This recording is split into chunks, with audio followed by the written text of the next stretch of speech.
Assalamu alaikum wa rahmatullahi wa barakatuh. At times, people cause for us problems whereby we become frustrated, be it at work or at home, at the masjid at times, or anywhere else.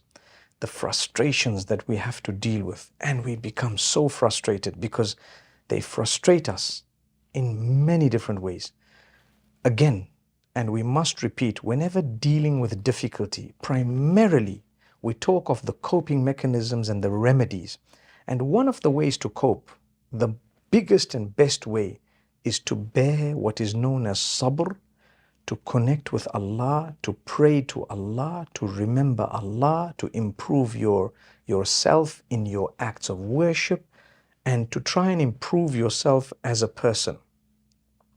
So these are coping mechanisms based on faith. And subhanallah, to eat healthy, to be able to sleep well, to be able to not worry about all of this is something that is highly recommended. Easy for me to say not worry about all of this, but let me tell you something. As we develop in life, we have to realize again that Allah's given us a capacity. Do you do your best? Did you try your best? Do you use the capacity Allah's given you to put everything in position to be able to come out of this? People frustrating you about something. What have you done? Have you tried to speak to them? Have you tried to speak to someone else? Have you dealt with the matter? What exactly is it? Have you tried in this way or that way? Sometimes we pay a little bit of a price, and some people can come out and cause more damage. But if we're not prepared to do something about it, then surely we have ourselves to blame, because Allah says, I gave you a capacity, I gave you a brain. You could have thought, you could have done this and this, seek my help, meaning start in the name of Allah, Bismillah, in the name of Allah, I want to do this thing, oh Allah, I seek your help, and then go for it. And when you try, don't make the situation worse, or try not to make it worse by getting emotional. Try not to scream and yell. Try not to swear and be vulgar. Rather, calm down. Remember, it's about development of yourself. It's about development of your character and conduct. It's about being the best version of yourself. And in a way, you have to show them, subhanAllah, that you know what? This is what it is, and this is how it should be. This is how you're frustrating me. In fact, nowadays, what's happening is if a woman is putting on her hijab, or a man is a Muslim, and he's working in certain places, some of his colleagues, for whatever reason it might be, perhaps is frustrating them because of the fact that they're either niqabi or hijabi, or they have a beard, or they're a Muslim, or they belong to a certain ethnicity. It is happening. And I cannot just go and stop all of them and say, guys, don't do that. But I can give you this coping mechanism that I've already mentioned a part of. And I tell you, we need to speak to seniors. Sometimes it's the seniors who do it. So we have a limit beyond which perhaps we have to throw in a towel. Say, for example, you're working at a certain place and people are frustrating you because of your hijab. People are frustrating you because you're a Muslim. You have to remember, don't lose your values. Don't lose your goodness because they are showing you some ugly side of them. Don't lose your goodness because they don't have the goodness to show you. Rather, be good, be kind, be firm, be polite, do your work in the best possible way, keep going, try to ignore it. If you cannot, you address it by speaking to seniors, and you try and make it clear. If it's coming from the seniors, and it does in a lot of cases, then you might want to address it by putting in a proper complaint, or seeing what exactly it is and how far you could go. Maybe engage them, maybe show them, maybe educate them. And then there comes a point, like I said, where perhaps if everyone there is, or if those are above you, like seniority, the positions, those who've employed you, because it's an example of a workplace, you might have to throw in the towel, like I say, and at a certain point you may have to leave. If you do, Allah is with you. you will never ever suffer a loss with Allah. Temporarily on earth, it might be. You might be eating into your capital because you're not earning anymore. This can also happen for people who perhaps might be, say for example, supporting Palestine. And we all do.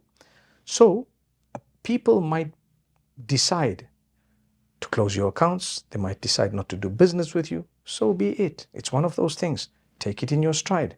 Maybe you want to make mention of it so that the others who do support the cause, like we all do, would then be proud of what happened to you, how you stood up, meaning be proud of the fact that, look, it was good for you not to give up your values, and you actually stood for what you were supposed to stand for. Therefore, we will support you. And that's how it should be. So dealing with this type of an issue, we need to remember we're a family. We have to be. And this is why, even if we do have differences amongst ourselves in terms of jurisprudence or a few differences here and there that we do have, on a broader level, we are believers who are supposed to be a family. Al-mu'minuna kal-jasadil wahid. The believers are one body, like one body. If a part of it is in pain, the whole of it is in pain. If a part of it is complaining, the whole of it cannot sleep, cannot rest until it is helped and dealt with.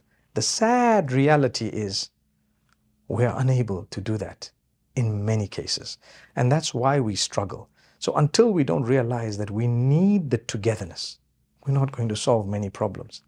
But on our personal capacities, we will have to have hope in Allah, keep trying, and those with sound mind will definitely appreciate what we've been through, and they will definitely appreciate and support us as a result of the withdrawal of support from others.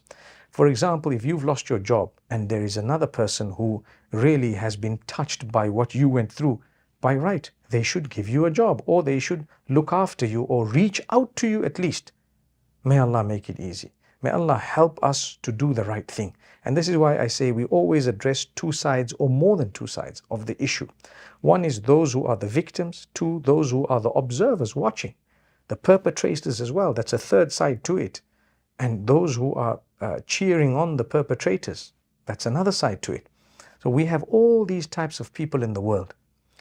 Look where you belong and look for those who understand that we belong in one category of people. May Allah Almighty truly help those who have these frustrations, but at the same time try not to let it bother you, because you have to understand it's Allah. Allah has planned this out in a way that when you have a connection with Him, He's going to test you, and that test is bigger when Allah loves you more. Look at the prophets of Allah. They went through so many tests, loved by Allah. They didn't ever say, oh Allah, why did you put these tests in our lives? They knew that that's what we're on earth for, to go through challenges. So if Allah's decided that I'm not going to work here anymore, I won't. I will leave, or perhaps I might lose a contract or two, no problem. But what I achieved as a result was the pleasure of Allah. Sometimes I might lose worldly, temporary loss, no problem. Like I say, it's okay. Allah Almighty will guide us, He will help us, and in a short span of time, for as long as we were patient, and for as long as we kept thanking Allah and appreciating all His other favors upon us, Allah will open the doors. And when those doors open, you won't have any regret for what you did. May Allah help us all to stand up for the right causes, and may Allah Almighty help us all whenever we are facing frustration for different reasons. I've only tackled a few aspects of it. That's because of limited time, but I hope I've touched on some things that would be relevant to many of us. May Allah Almighty bless you all, and may Allah Almighty grant alleviation to our brothers and sisters in Palestine from the suffering that they are going through. May Allah protect them and grant them eternal bliss. أقول قولي هذا وصلى الله وسلم وبارك على نبينا محمد.